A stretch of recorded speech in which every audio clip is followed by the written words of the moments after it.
Cirugías anteriores, siempre ser muy precisos de cuándo fue la cirugía, porque ahora pueden ser otras complicaciones, ¿no? Gastrointestinales postquirúrgicas de general. Consumo de OH, que lo hemos visto ya en diferentes historias clínicas, que tiene que ser bien detallado qué tipo de alcohol está consumiendo y cuánto tiempo, porque eso aumenta el riesgo de cirrosis hepática. Así que en OH tienen que denominar los gramos de alcohol que consume al día o a la semana el paciente, ¿no? Y ser bien explícitos sacando dependiendo del alcohol que consumen. Si es que hay enfermedad inflamatoria intestinal en la familia, que es algo muy hereditario, algún tipo de infección, neoplasias malignas o enfermedades autoinmunes. Todo esto va a ayudar para llegar a un posible diagnóstico. La edad también es importante. Nosotros nos vamos a centrar en adultos, pero en lactantes, infantes y adolescencia también va a ser importante porque es, digamos, un grupo mayor de hepatitis virales anictéricas. Y en adultos no va a ser tanto ese problema, ¿no? En cambio, por ejemplo, en lactantes sí se van a poder llevar algunos diagnósticos de anomalías congénitas como atresia de vías biliares, hiperplasia congénita del píloro, ictericia congénitas o enfermedad celíaca infantil. En el caso de adultos, que es donde nos vamos a centrar, como les comenté, las enfermedades aciopépticas son súper más comunes, enfermedades inflamatorias intestinales y diverticulares se van a ver en bueno, diverticulares mayores de 50 y inflamatorio intestinal hay dos picos, ¿no? Jóvenes de 20 años y 40 años. Cirrosis hepática, dependiendo de los antecedentes, y puede ser conojitis biliar primaria, que también va a influir mucho el sexo y la edad. Litiasis vesicular, que lo vamos a ver que es común en nuestro medio, y neoplasias malignas de acuerdo a la edad. Entonces acá más o menos hombres es muy, muy común tener problemas de úlcera péptica, pancreatitis crónica, cirrosis hepática, enfermedad intestinal y neoplasia maligna. Y en mujeres es más común la litiasis vesicular, cirrosis biliar primaria, que es una patología que ahora se llama colangitis biliar primaria, ¿no? Antes se llamaba cirrosis biliar primaria, que es autoinmune y que es mucho más en mujeres. Carcinoma de vesícula biliar, que también es más común en mujeres, y el intestino irritable, que está asociado mucho al estrés.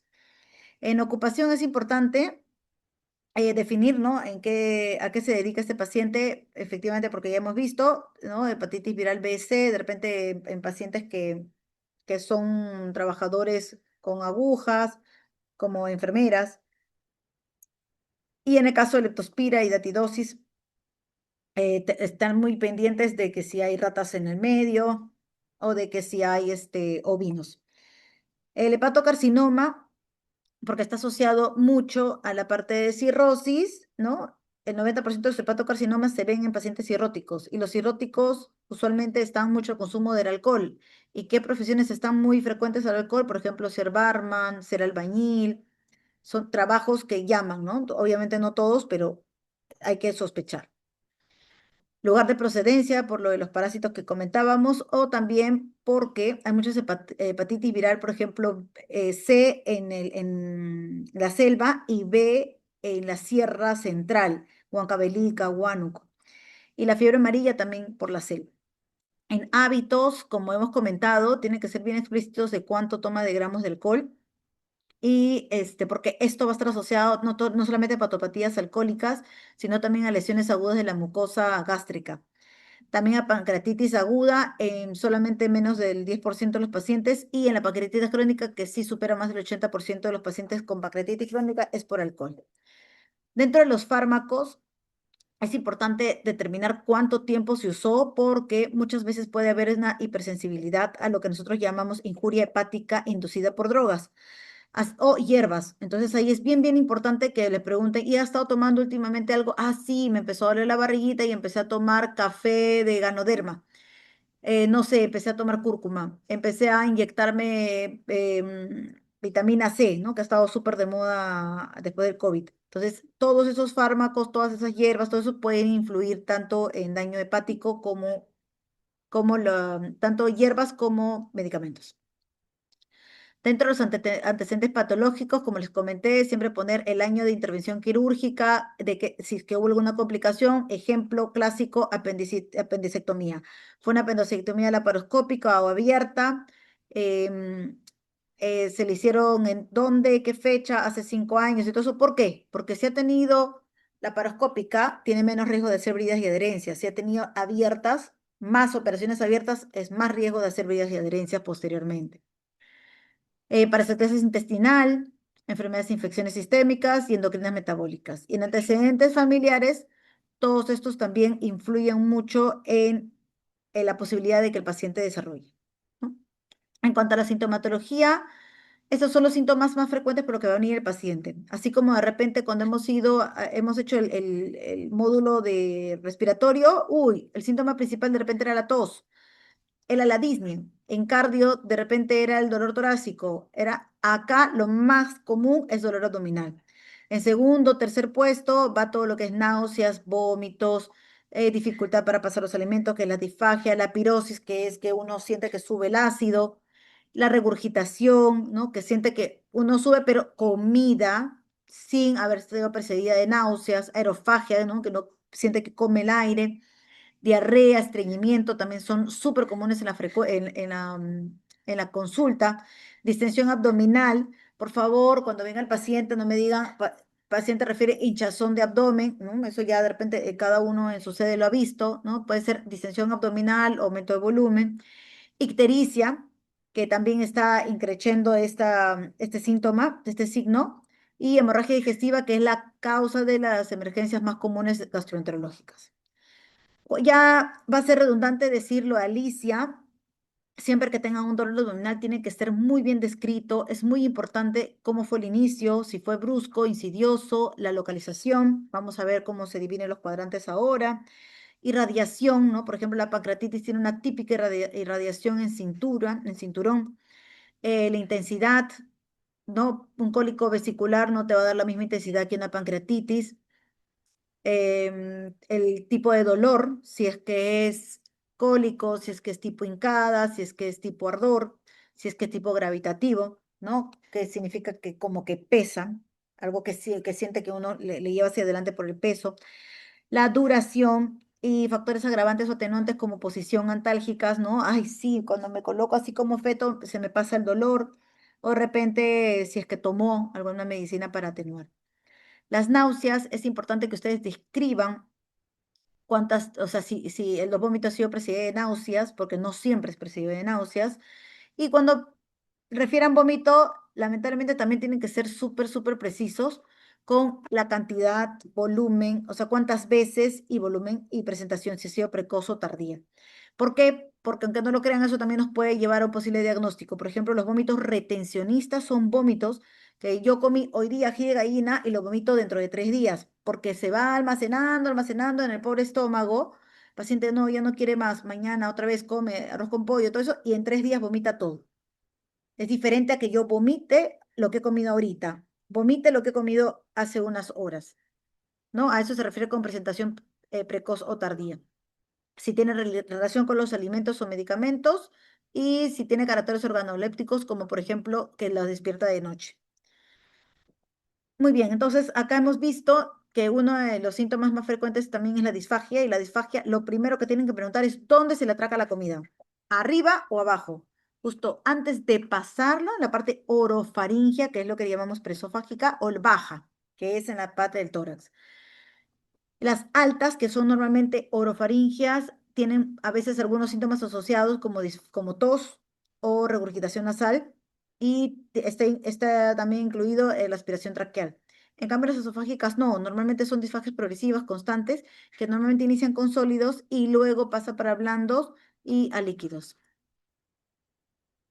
Dentro de la sintomatología de la pirosis también va a ser bien importante que el paciente refiera en qué momento y unirlo con el IMC, ¿no? Porque muchas veces la pirosis está asociada a la obesidad.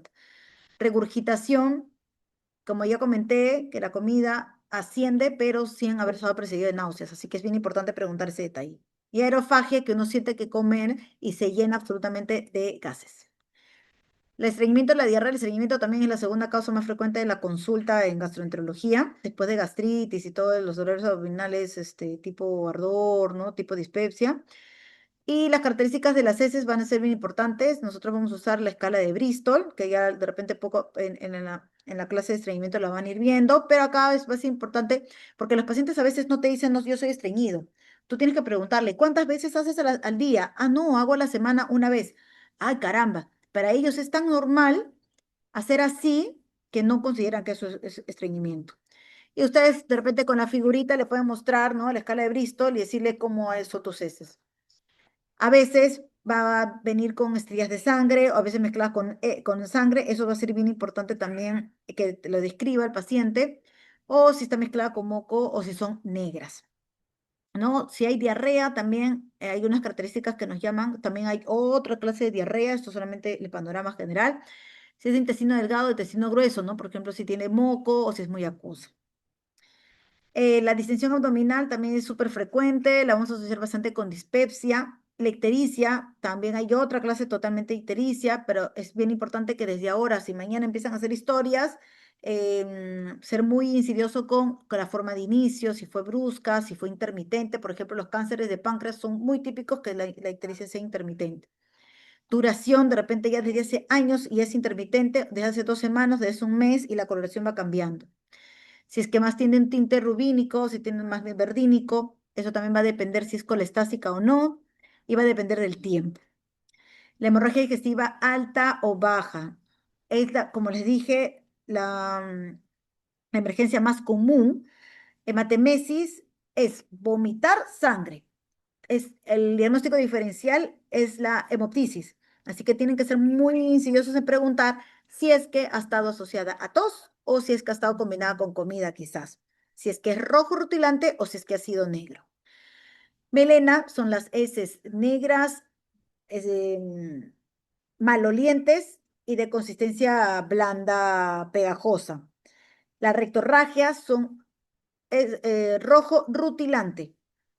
En cambio, la hematoquesia es rojo vinoso, ¿no? Y cuando al momento de describir si ha venido con dolor o no. En el examen físico hay que ver actitud, facies, piel y faneras, examen de la cavidad oral, abdomen y exploración del recto. Todo esto es lo que va a incluir en el examen físico. Si es que tiene alguna facies hipocrática, caquética, ictérica, la actitud o el examen de la cavidad oral también la vamos a ir viendo de acuerdo a los pacientes que veamos en la práctica. En piel y fanera, recordemos siempre ser muy acuciosos con el dolor, con el color. Si hay dedos en palillo de tambor, porque por ejemplo hay pacientes que tienen patologías, como ejemplo son síndrome hepatopulmonar, ¿no? Entonces va a tener también palillos de tambor, pero también una enfermedad hepática.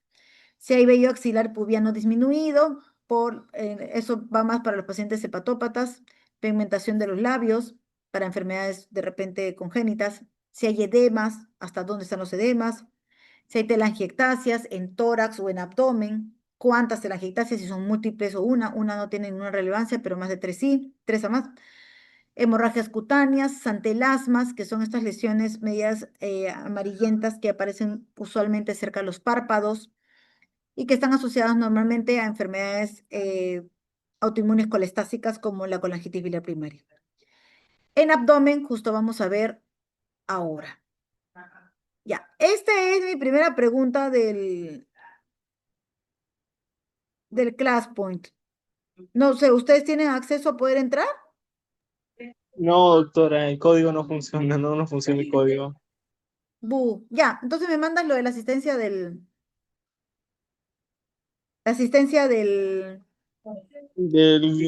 cuestionario. del Sí, doctora, no Zoom, se del preocupe. Zoom.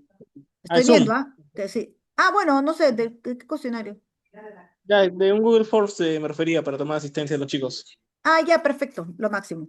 Muy Ya, bien. está bien, doctora. Entonces ahora vamos a ver, y bueno, vamos a contestar con eso la pregunta. Ah, ya, ahí está muy bien, respondieron. Porque vamos a ver inspección, vamos a ver uno, muy bien, a ver uno positivo. Vamos a ver inspección primero. En inspección hay dos tipos de grandes grupos, ¿no? Podemos separar el abdomen en cuatro, cuadrante superior, derecho, izquierdo, superior e inferior, derecho, inferior, izquierdo, o que esta es la, digamos que usualmente manejamos, ¿no? Son de 9 cuadrantes. Hipocondrio derecho, flanco derecho, fosa ilíaca derecha, todo en espejo, hipocondrio izquierdo, fosa ilíaca izquierda y al centro epigástrios, esto es el mesogastrio y esto el hipogastrio. Dependiendo de dónde comienza el dolor, es que uno puede empezar a sospechar el diagnóstico, ¿no? De repente, si es que le duele el hipocondrio derecho, podemos sospechar que puede ser vesícula, vía biliar, pero si es que de repente es la fosa ilíaca izquierda, podemos sospechar anexo izquierdo en el caso de las mujeres o colon sigmoides. Pero no necesariamente, digamos, va a ser siempre tan preciso. Puede comenzar en epigastrio y migrar. Entonces, por ejemplo, una apendicitis comienza en epigastrio, un poco mal definido, y luego ya se define más en fosa ilíaca derecha. Entonces, todo va a depender de la evolución. Pero de que deben usar los 9 cuadrantes, lo deben usar. ¿Dónde comenzó el dolor? En epigastrio y se irradió a tal lugar. En inspección tenemos si hay movilidad con la respiración, si hay edema de pared, justo con una de las chicas en cardio vimos un edema de pared en abdomen, así que es igualito que ver en fovea de los miembros inferiores, pero en abdomen. Circulación venosa superficial, si es que hay circulación colateral, si hay eventraciones, cicatrices, tumoraciones, perisaltismo. Y en la cicatriz umbilical, localización, si hay secreciones, obliteraciones, orificios fistulosos. Entonces, acá hay un ejemplo, ¿no? Este paciente es un hepatópata que tiene ascitis, tiene circulación colateral y tiene una hernia umbilical. Y está justamente eventrada, o sea, está justamente muy visible porque como hay ascitis, el líquido empuja y esta hernia umbilical se nota mucho más visible. Este es un paciente que tiene una cicatriz claramente de una probable laparotomía exploratoria y tiene dos bolsitas, ¿no? Cuando tiene, no podemos decir exactamente en qué parte del colon está, podemos intuir, pero sí podemos decir que es una bolsa de colostomía porque obviamente está saliendo heces. Y el otro podemos decir que tiene un drencito porque está saliendo el contenido seromático. Entonces, cuando tengan este tipo de pacientes, tienen que decir cómo es el contenido en la bolsa, cómo es la cicatriz, cuánto mide, si es longitudinal, si es transversal, si es que hay costra, para más o menos intuir cuánto tiempo tiene, ¿no? Acá cambian el orden. Normalmente ustedes siempre hacían palpación posteriormente, percusión y al último auscultación, ¿no? Como en respiratorio. En este caso, auscultación siempre va en segundo lugar porque si empezamos a palpar el abdomen, va a cambiar los ruidos hidroaéreos. Entonces vamos a empezar a escuchar más ruidos hidroaéreos de lo que había probablemente con la palpación. Entonces, primero se hace, después de inspección, viene auscultación. Ahí vamos a escuchar los ruidos gástricos, los ruidos intestinales, que usualmente pues son de 5 a 30 por minuto y normalmente deberíamos escuchar los 5 minutos. Si ya escuchan varios ruidos verdaderos en todos los cuadrantes, no hay ningún problema, no tienen que pasarse los 5 minutos escuchando, pero eso es un poquito más teórico. Ahora sí, recuerden que siempre tienen que escuchar en los 9 cuadrantes porque hay patologías, como lo vamos a ver en la obstrucción intestinal, en la que podemos tener ruidos hidroaéreos súper bien delimitados a una parte del hemiabdomen y no a la otra.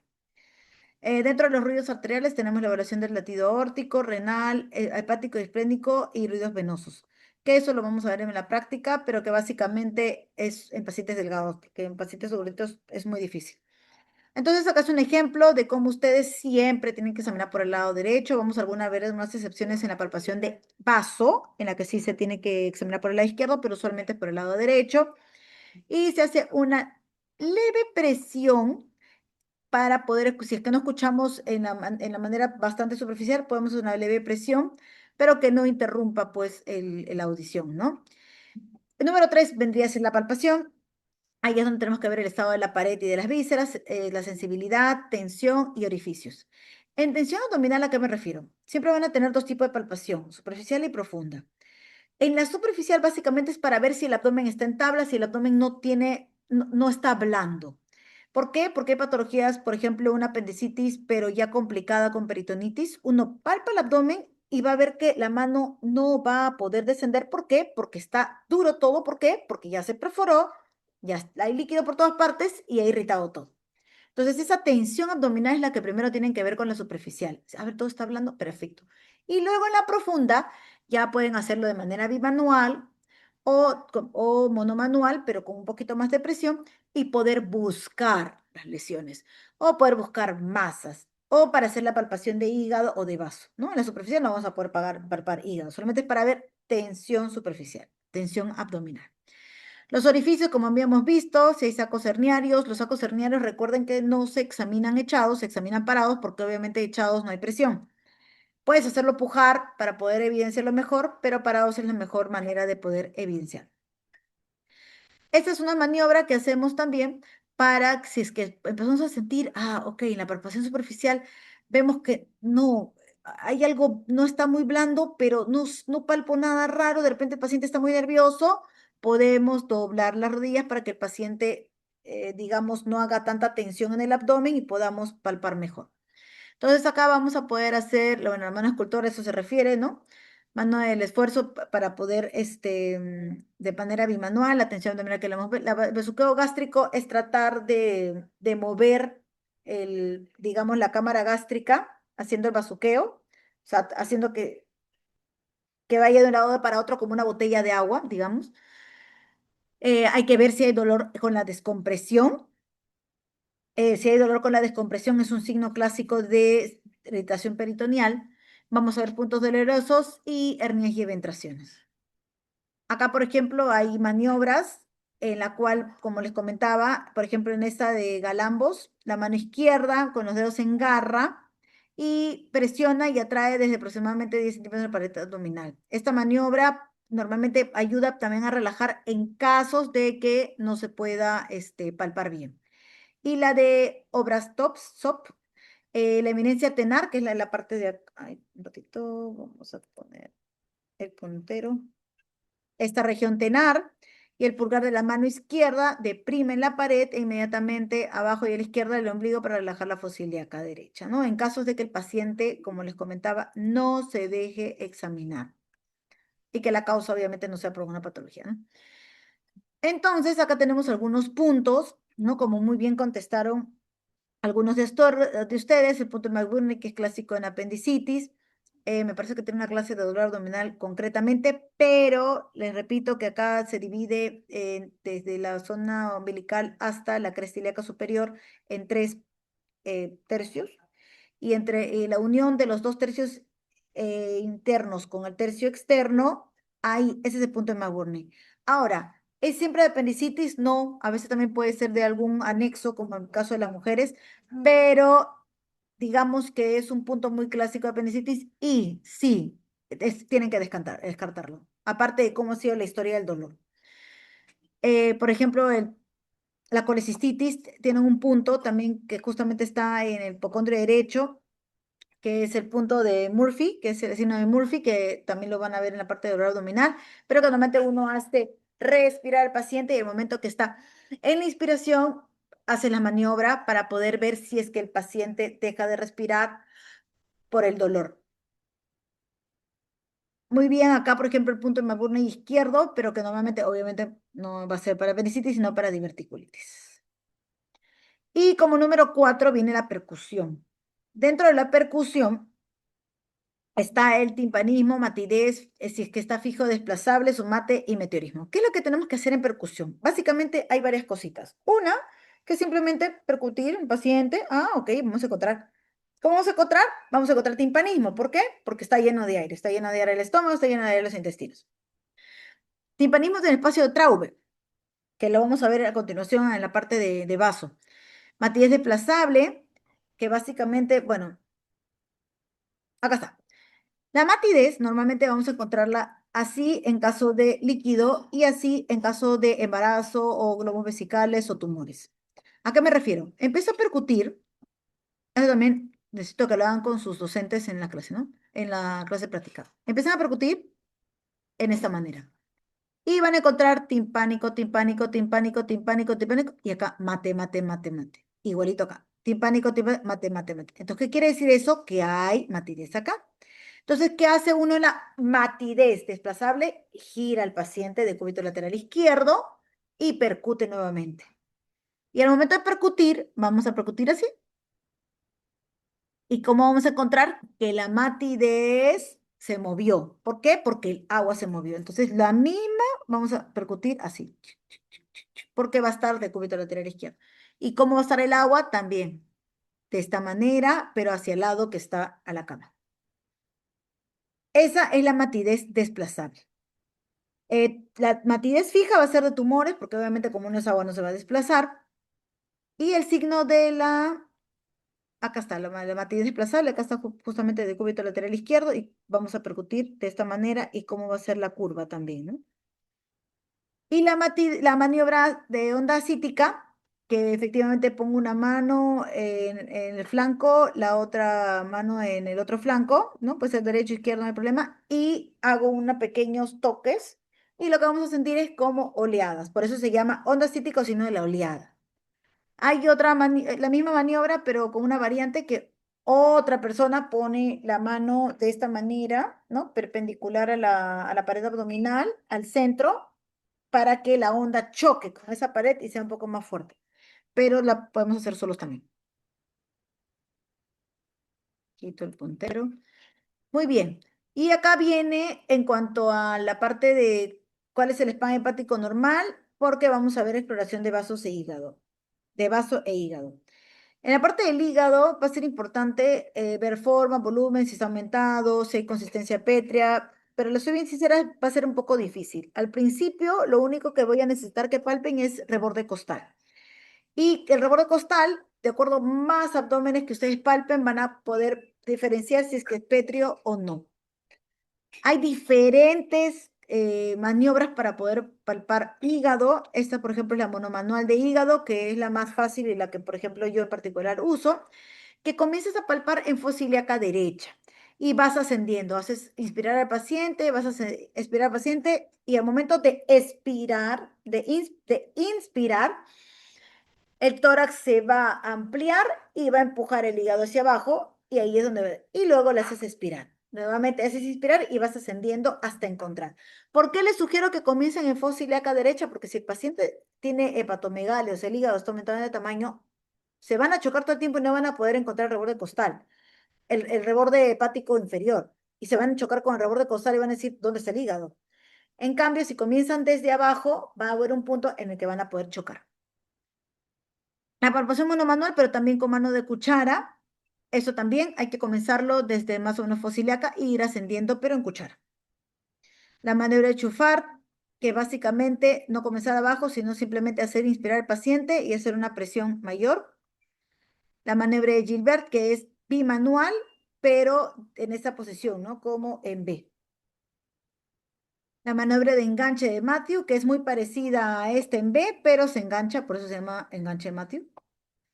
Y esto es importante, ojo, pestaña y ceja, porque siempre viene una pregunta en el examen sobre el spam hepático.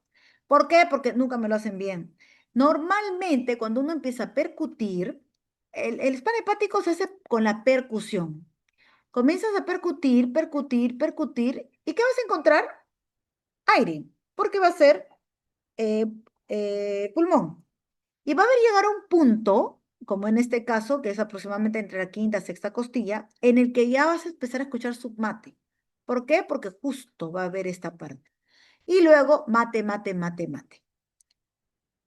Toda esta distancia es el spam hepático. Entonces yo empiezo a percutir, marco, pueden marcarlo con un lapicero al comienzo, y empiezo a percutir de acá abajo y hasta encontrar matidez. Esta distancia entre la parte de mate superior y mate inferior es el spam hepático. ¿Cuánto es lo que tiene que normalmente ser? Es de 9 a 12 centímetros. Y normalmente, pues, si es que hay una distancia mayor de 12, es una hepatomegalia. Entonces, así es como se saca el spam hepático. En caso de que se palpe el hígado, ¿no? Ya con cualquiera de las maniobras que ustedes vieron, menos de 3 centímetros en inspiración profunda, características normales, pero más de 3 centímetros en inspiración profunda, sí tenemos que ser acuiciosos de ver si es que hay hepatomegalia.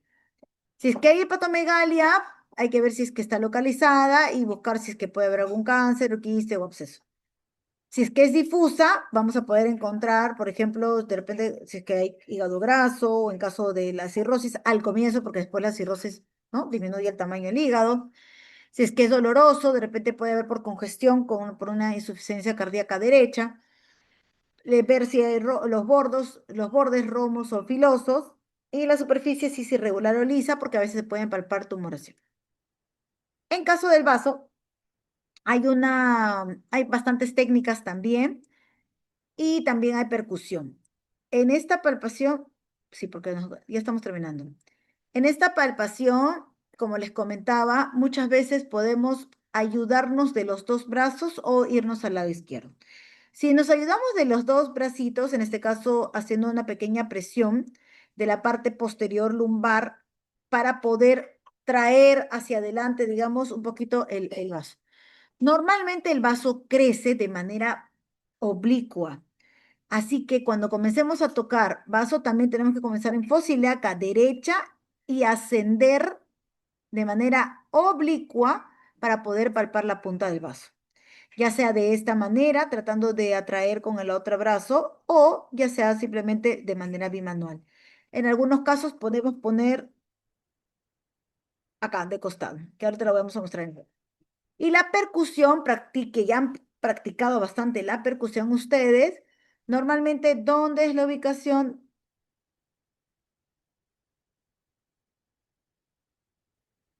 Ay, no está. Qué raro. Ya, bueno, normalmente porque este es el punto de Traube, pero hubiera jurado que estaba por acá. Ya, bueno, vamos a ver si está en una de las diapositivas siguientes. Muy bien. Entonces, en la palpación, como les estaba comentando, tienen que comenzar en fusilica derecha y ascender. Se pueden ayudar con la otra mano o pueden hacer engancho, así como también había de hígado derecho. Y mire, si se dan cuenta, el examinador está al lado izquierdo. Es una de las pocas veces en donde el examinador se ve para el lado izquierdo. También existe que ponemos el decúbito lateral izquierdo, derecho al paciente y podemos hacer la palpación con la maniobra de Nageli, que es lateral, ¿no? Lateralizamos al paciente y hacemos gancho con la mano izquierda y nos ayudamos con la mano derecha también a tratar de traer hacia adelante el hígado, ¿no? El vaso. Esta es otra maniobra, que es la maniobra de Merlo, que también nos ayuda con las dos manos en garrita. Y esta es la palpación de la vesícula biliar. En la palpación de la vesícula biliar, recuerden que no es normal palparla. La palpamos en situaciones anormales, como por ejemplo un plastrón, ¿no? Hubo una colecitis aguda que se plastronó, entonces ahí se puede palpar. O el signo de Courvoisier-Torrier, que es la palpación de la vesícula biliar sana, o sea, normalmente, ¿no? En pacientes con cáncer de páncreas o ampuloma. Entonces uno dice, qué raro, normalmente no se palpa y de pronto sí tiene una asociación muy grande con pacientes con cánceres periampulares. Y esa es la manera de palpar vesícula, haciendo una presión, como ven más o menos acá, cuánto es que baja, ¿no? Para que vean más o menos cuánta presión tienen que dar. No es muy superficial. Muy bien, muy bien, chicos. ¿Alguna duda que tengan? Sé que tienen una clase ahorita, así que no. Oh, claro, doctora.